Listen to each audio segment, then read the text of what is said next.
Taste the Daily.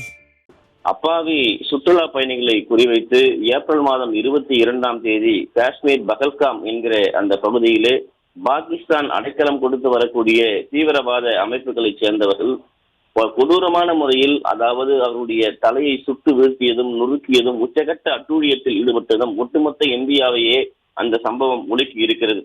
குறிப்பாக இந்த சம்பவத்தை அடுத்து இந்தியா பாகிஸ்தானுக்கு தக்க பதிலடி கொடுக்க வேண்டும் என்று தொடர்ச்சியாக கடந்த ஒரு வார காலமாக பல்வேறு நிலைகளில், குறிப்பாக பாரத பிரதமர் நரேந்திர மோடி, உள்துறை அமைச்சர் அமித்ஷா, அதே போன்று பாதுகாப்புத்துறை அமைச்சர் ராஜ்நாத் சிங் உள்ளிட்ட நம்முடைய மத்திய அலுவலகத்தில் இருக்கக்கூடிய முப்படை தளபதிகளோடு தொடர்ந்து ஆலோசனைகள் நடத்தப்பட்டது.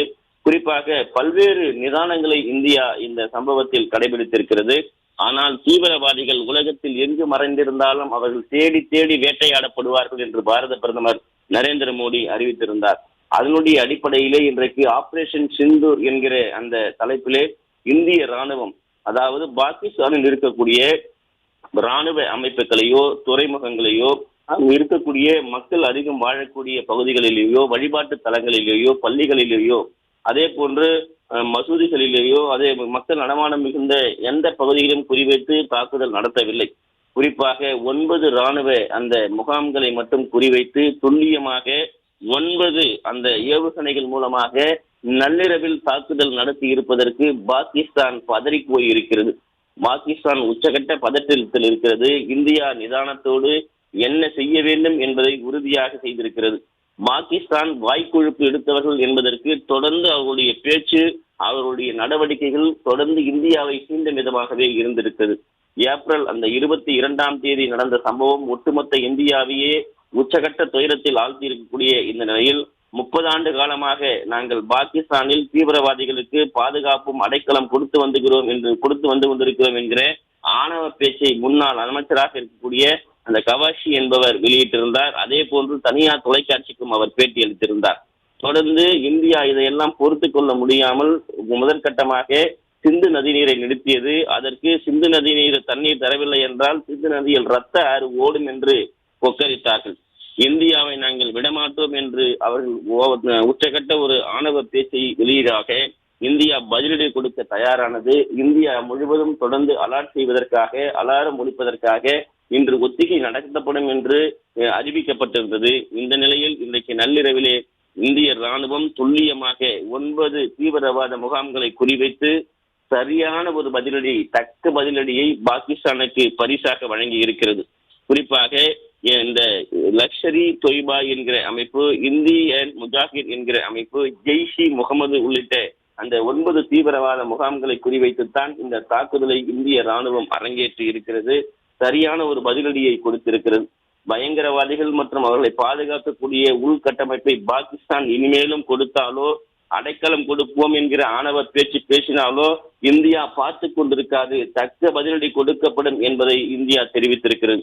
அதே நேரத்தில் காஷ்மீர் இந்தியாவினுடைய பகுதி என்பதை இந்தியா மீண்டும் உறுதி செய்திருக்கிறது. இந்தியாவுடைய வரைபடத்தை முழுமைப்படுத்த ஆபரேஷன் சிந்து என்கிற இந்த மிகப்பெரிய இராணுவத்தினுடைய போர் மூலமாக இந்தியாவுடைய வரைபடத்தை மீண்டும் முழுமையாக்கக்கூடிய செயலில் நம்முடைய இந்திய அரசு ஈடுபட்டிருக்கிறது. காஷ்மீர் மீட்பதற்கான மிகப்பெரிய ஒரு ஒத்திகையாகத்தான் இதை பார்க்க முடிகிறது. தொடர்ந்து இந்தியாவில் இருக்கக்கூடிய மக்களை குறிவைத்து பாகிஸ்தான் குருவிகளை சுடுவது போல தொடர்ந்து இந்த அத்துமீறல்கள் ஈடுபட்டுக் கொண்டிருக்கிறது. ஏப்ரல் 22ஆம் தேதியிலிருந்து அந்த பாகிஸ்தானுடைய அந்த எல்லையிலே குறிப்பாக போர் பதற்றத்தை தேவையில்லாமல் உருவாக்கி கொண்டிருக்கிறது பாகிஸ்தானுடைய ராணுவம். குறிப்பாக LOC என்று சொல்லப்படுகின்ற லைன் ஆஃப் கண்ட்ரோல், அதாவது இரு நாட்டு அந்த எல்லைகளில் இருக்கக்கூடிய அந்த கோட்டை தான் LOC என்று சொல்வார்கள். அந்த LOC என்கிற அந்த லைன் ஆஃப் கண்ட்ரோல் என்கிற அந்த பார்டரில் தொடர்ந்து 7 நாட்களாக பாகிஸ்தான் ராணுவம் அத்துமீறி கொண்டிருக்கிறது. தொடர்ந்து துப்பாக்கி சூட்டை நடத்தி கொண்டிருக்கிறார்கள். இந்தியாவும் தக்க பதிலடி கொடுத்து கொண்டிருக்கிறது. இதையெல்லாம் பார்த்து கொண்டிருக்க முடியாது என்பதுதான் இந்த நள்ளிரவில் ஆபரேஷன் சிந்து மூலமாக தீவிரவாத முகாம்களை வேட்டையாடி இருக்கிறது இந்திய ராணுவம். குறிப்பாக தேசிய பாதுகாப்பு குழு என்கிற ஒரு குழுவை இந்திய அரசு உருவாக்கி இருக்கிறது. அதன் மூலமாக ஒவ்வொரு நகர்வையும் இந்திய ராணுவமும் முப்படைகள் தளபதிகளும் இந்தியாவில் இருக்கக்கூடிய பல்வேறு பாதுகாப்புத்துறை சார்ந்த அமைப்புகளும் தீவிரமாக கண்காணிக்கப்பட்டு பாகிஸ்தானுக்கு பக்க பதிலடி கொடுக்கப்பட்டு வருகிறது. குறிப்பாக இதுவரை பாகிஸ்தான் என்னென்ன மாதிரியான உயிர் இழப்புகளை குறிப்பாக இந்திய மக்களுக்கு ஏற்படுத்தி இருக்கிறது சொன்னால், 2021 மார்ச் மாதம், அதாவது அனந்தசா என்கிற பகுதியிலே 36 பேர் அப்பாவி பொதுமக்களை சுட்டு வீழ்த்தி இருக்கிறார்கள். அதே போன்று ஆகஸ்ட் 2000 அந்த 24 பேர் யாத்திரிகை கேம்பை சேர்ந்தவர்கள் சுட்டு வீழ்த்தப்பட்டிருக்கிறார்கள். அதே போன்று ஜூலை 2021 யாத்திரிகா கேம்ப் 13 பேரை சேர்ந்தவர்கள் அந்த அமர்நாத் செல்லக்கூடிய அந்த யாத்திரிகளை சுட்டு வீழ்த்தப்பட்டிருக்கிறார்கள். 2022 ஆண்டு சந்தன் மரி கேம்ப் என்று சொல்லக்கூடிய அந்த பகுதியிலே 11 அமர்நாத் அப்பாவி யாத்திரிகள் சுட்டு வீழ்த்தப்பட்டிருக்கிறார்கள். 2024 மார்ச் 24 காஷ்மீர் அந்த பண்டிட் பகுதியிலே 24 பேர் சுட்டுக் கொல்லப்பட்டிருக்கிறார்கள். 2019 புல்காம் என்கிற அந்த பகுதியிலே 40 CRPF வீரர்கள் கொடூரமான முறையில் சுட்டு வீழ்த்தப்படுகிறார்கள். 2025 அதாவது ஏப்ரல் 22 பெஹல்காமிலே சுற்றுலா பயணிகள் அந்த 26 பேரை தங்களுடைய குடும்பத்தினர் குழந்தைகள் கண்முன்னே மனைவிகள் கண்முன்னே இந்தியாவே பார்க்கக்கூடிய அருவருக்கத்தக்க விதமான ஒரு உச்சகட்ட ஒரு அட்டூழியத்தை பாகிஸ்தானில் இருந்து வந்த தீவிரவாதி அமைப்பை சேர்ந்தவர்கள் அரங்கேற்றி இருக்கிறார்கள். இதற்கெல்லாம் பதிலடி கொடுக்கும் விதமாகத்தான் இன்றைக்கு இந்தியா நள்ளிரவிலே இந்த ஆபரேஷன் சிந்தூரை பயன்படுத்தி 9 தீவிரவாத முகாம்களை ஏவுகணைகள் மூலமாக தகர்த்தெறிந்திருக்கிறது. பாகிஸ்தான் இதோடு ஒவ்வொரு உச்சகட்ட தீவிரவாத அந்த செயல்களையும் அடக்குமுறைகளையும் நிறுத்திக் கொள்ள வேண்டும். இது ஒரு பாடமாக பாகிஸ்தான் எடுத்துக்கொள்ள வேண்டும். இல்லை என்றால் பாகிஸ்தான் உரிய விலையை குடித்தே தீர வேண்டும் என்று கூறப்பட்டிருக்கிறது. ஏற்கனவே பாகிஸ்தானுடைய தீவிரவாத அமைப்புகளுக்கு அடைக்கலம் கொடுக்கக்கூடிய யாராக இருந்தாலும் இந்த தீவிரவாதிகள் 26 பேரை சுட்டு வீழ்த்தியவர்கள், கொடூரமான முறையில் சுட்டுக் கொண்டவர்கள் யாராக இருந்தாலும், நாட்டின் எந்த மூலையில் அவர்கள் பதுங்கி இருந்தாலும் ஒவ்வொருவராக வேட்டையாடப்படுவார்கள் என்று இந்திய அரசு எச்சரித்திருக்கிறது. பயங்கரவாத அமைப்புகளுக்கு எதிராக இந்தியாவுடைய நகர்வு என்பது ஒவ்வொரு நாடும் கண்காணித்து வருகிறது. அமெரிக்கா, ரஷ்யா, அதே போன்று அரேபிய நாடுகளில் இருக்கக்கூடிய பல்வேறு இஸ்லாமிய நாடுகள் அனைத்துமே இந்திய அரசுக்கு முழு ஆதரவு அளித்திருக்கிறது. ஏனென்றால் இந்த விவகாரத்தில் தீவிரவாதத்திற்கு எதிராக நாங்கள் எப்போதும் இந்தியாவிற்கு துணை நிற்போம் என்று நேற்றைய தினம் ரஷ்ய அதிபர் புதின் தொலைபேசி மூலமாக பேசியிருக்கிறார். அதே போன்று அமெரிக்க அதிபர் தொடர்ந்து இந்தியாவிற்கு நாங்கள் ஆதரவை தருவோம் என்று தெரிவித்திருக்கிறார். இப்படி பல்வேறு நாடுகள் இந்தியாவிற்கு ஆதரவு தருகிறார்கள். இந்தியாவினுடைய பலம் என்னவென்று பாகிஸ்தான் தெரிந்து கொண்டும் கூட அவர் நாட்டை விட்டு இராணுவத்தினுடைய உறவினர்களையும் இராணுவ தலைவர்களும் தலைமறைவாக இருக்கிறார்கள். அங்கு இருக்கக்கூடிய பிரதமரே உடல்நிலை சரியில்லை, அதிபரே உடல்நிலை சரியில்லை என்று மருத்துவமனைக்கு சென்றிருக்கிறார். ஆனாலும் கூட பாகிஸ்தான் தன் நிலையை மறந்திருக்கிறது. பதட்டத்தில் இருக்கக்கூடிய பாகிஸ்தான் தான் என்ன செய்வது என்று தெரியாமல் சில தவறுகளை தொடர்ந்து செய்து கொண்டிருக்கிறது. இப்படி செய்து கொண்டிருந்தால் உரிய பாடத்தை இந்தியா கற்பிக்கும் என்பதைத்தான் இன்றைக்கு சொல்லி இருக்கிறார்கள். குறிப்பாக பாகிஸ்தான் இருக்கக்கூடிய எந்த விதமான போர் கருவிகளும் தற்போது இந்தியாவை தாக்குவதற்கோ இந்தியா மீது போர் தொடுப்பதற்கோ தேவையில்லாத அளவில், குறைவான அளவில் தான் அவர்கள் வைத்திருக்கிறார்கள்.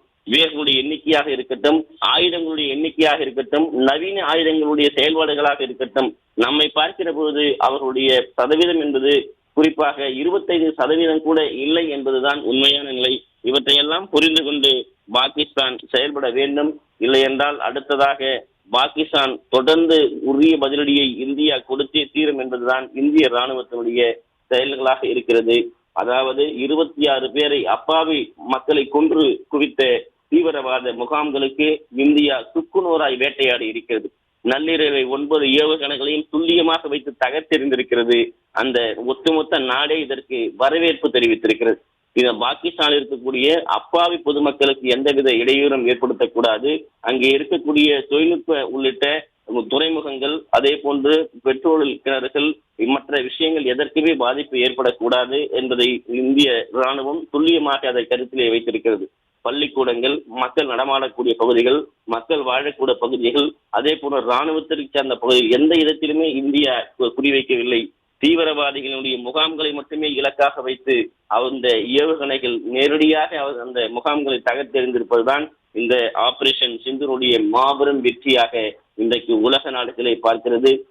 சரியான ஒரு நேரத்தில் இந்தியா பாகிஸ்தானுக்கு பதிலடி கொடுத்திருக்கிறது.